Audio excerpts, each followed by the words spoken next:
This is one of the most unusual films I've ever watched.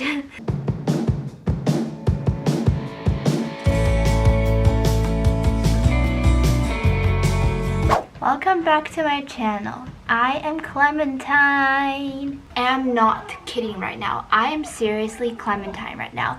See? The best cosplay ever. Oh, I need my glove. Hi guys. Hi.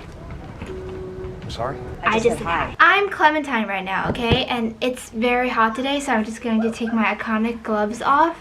But I'm still Clementine, okay? Can you guess what we're doing today based on my amazing Clementine outfit? We are going to draw Clementine Kruczynski from Eternal Sunshine of the Spotless Mind. I picked out this hoodie that I have that is closest to her orange hoodie, and also made my hair. I'm sorry I can't dye my hair blue, but I have the similar hairstyle as Clementine, and also I have jeans. But the thing is, I have no idea how to curl my hair. My hair is straight, but Clementine's hair is kind of like made wavy, and her bangs are a really pretty wavy, but like I have no idea how to make it. I tried making it with water, but after it dried it just came back to normal. So y'all know by now, right, that I'm very obsessed with Kate Winslet. I've been obsessed with her since beginning of April, so I wanted to watch every single Kate Winslet movie I can, and so I watched Eternal Sunshine of the Spotless Mind, which technically I shouldn't watch because it's like R. Anyways, well, we're just gonna get started. Clementine. We're going to start drawing Clementine, and the picture I'm going to use is this one with Clementine on the train in one of the first scenes with her meeting Joel. This was actually one after she punched Joel. Anyways, this was their meeting, and I love this scene really much. I think it's really, really humorous. So I'm just going to talk about what I think from what I understood. I'm going to talk about my perspective on the movie Eternal Sunshine of the Spotless Mind. My mom is kind of strict, so she skipped a lot of scenes, but like from the scenes that I did see, I can still make out what the story is about. First of all, spoilers alert! It's impossible to talk about like deep analysis, you know, of this film without giving any spoilers, so spoilers alert, I'm sorry. Oh, unless you can erase your memory.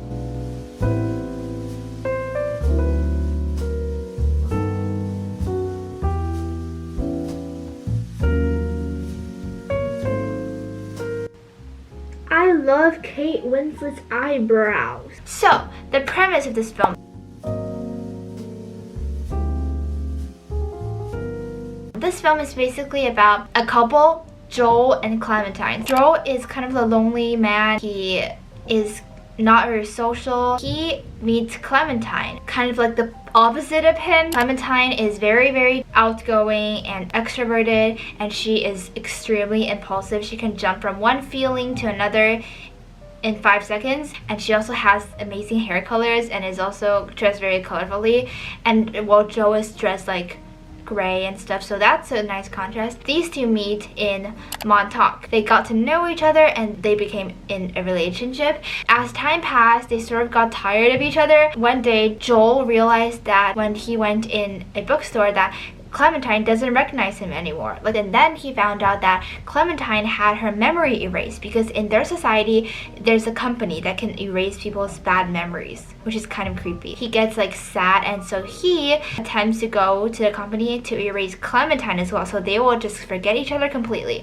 But in the process of erasing Clementine's memory, Joel realized that he does not want to lose the memory of Clementine after all. In his mind, he and Clementine together are trying to stop the erasing company from erasing Joel's memory. This is one of the most unusual films I've ever watched. I've never seen a film quite like this, story-wise or like character-wise or like concept-wise. It's just so special in a lot of ways. So first of all, the appearance. So Clementine's appearance in this film is certainly iconic. Her change of hair color, like that implies her personality, like is a really good symbol for like the changing times and seasons of hers and Joel's relationship. I read from like an article and also a video that her changing hair color just symbolizes the phases of their relationship, like the state that it's in,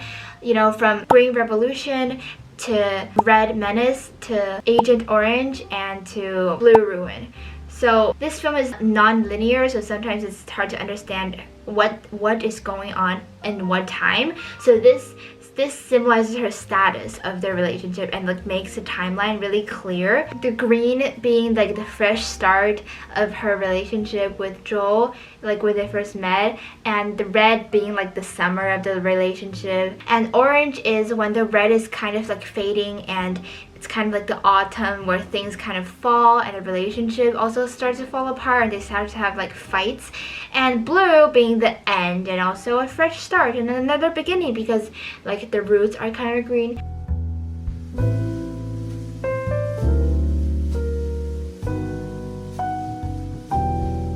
Another thing that makes this film unique is because of its non-linear storytelling. So throughout this film, the editing of this film is in the lens of Joel's complicated memories of Clementine as he undergoes the erasing memory procedure. And the editing is so smart, like it's kind of messy but also understandable at the same time. Kate Winslet's acting in this film is so natural, it's so good. And Clementine, of course, is such an iconic character, like her, not only her looks but also her personality, because she is the most impulsive character I've ever seen on screen. If I were Joel, I'd be nervous around Clementine because she's so impulsive, like you never know what's gonna happen. Some scenes in this movie So scary, like as they went through the dark tunnel and like the faces and stuff, it's really creepy. Maybe it's kind of dystopian. Let's draw Clementine's hair now, her iconic hair.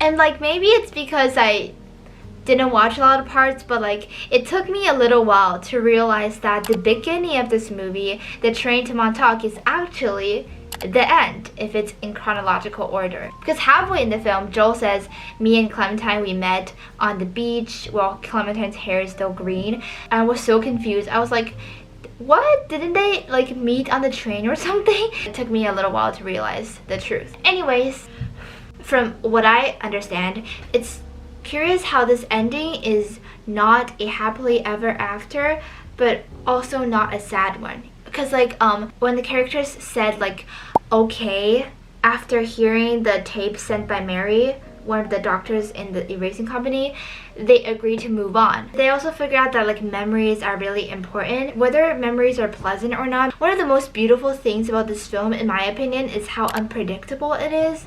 You never know what's going to happen next. Like for example, like what Clementine is going to say next, what Clementine is about to feel next, what Joel will think next, where they will hide next, and like it has a lot of like unpredictability, and it's just how life is, because life is also unpredictable at many times.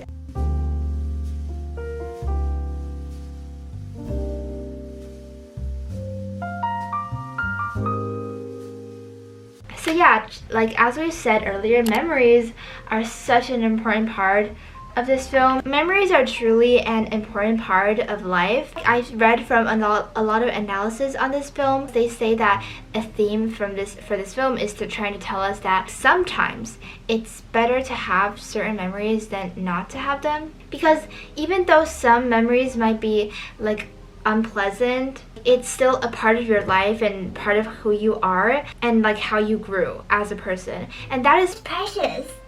Speaking of my precious, Frodo is very fun in this movie. And because we can see in this film, because like when Clementine's memories are erased in Joel's mind, a part of Joel's childhood is actually erased too, because on the first scene where they met on the train, when Clementine's saying like, "Oh my darling, oh my darling, oh my darling Clementine, you were lost and gone forever, dreadful sorry Clementine."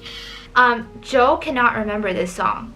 Even though he sang this song all the time when he was a child, but he does not remember this song. But of course, this doesn't mean that you can't forget anything and you must keep memories, because sometimes it is easier to like forget something if it makes your life better. Sometimes it is truly that blessed are the forgetful, and I think it really depends on the situation. But like, one thing is certain, that the process of wiping your memory does not erase all, because memories can relate to so much more than just that memory. It can connect to so many things, and sometimes it will just find its way to get back to you, and sometimes it's destined. So like, this shows that wiping a part of your life doesn't mean that it will be Gone and lost forever. it shows that memories are truly a powerful thing, and that it's not that simple as they thought in this movie, that erasing a memory can erase all, because memories are so complicated.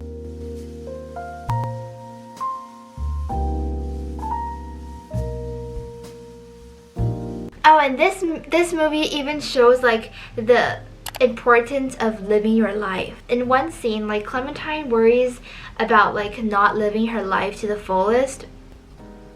Titanic reference. In one of the last scenes, when they are on the beach, realizing that the memory of them on the beach and all of the other memories will be gone soon, Joel says to enjoy it. Live your life, make it count. Titanic reference again, so that when it's gone, it's not really gone, since you've made it so strong.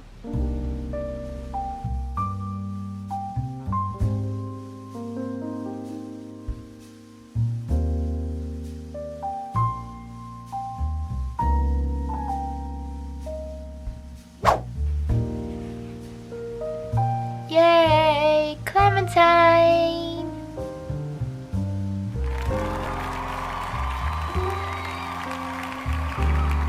So yeah, that was my analysis on Eternal Sunshine of the Spotless Mind, from my own opinion mixed in with some analysis by other people. Watching this movie was a unexpected and fun experience, and if you enjoyed this video, please give it a like and also consider subscribing to my channel. I hope this video stays in your memory. Bye!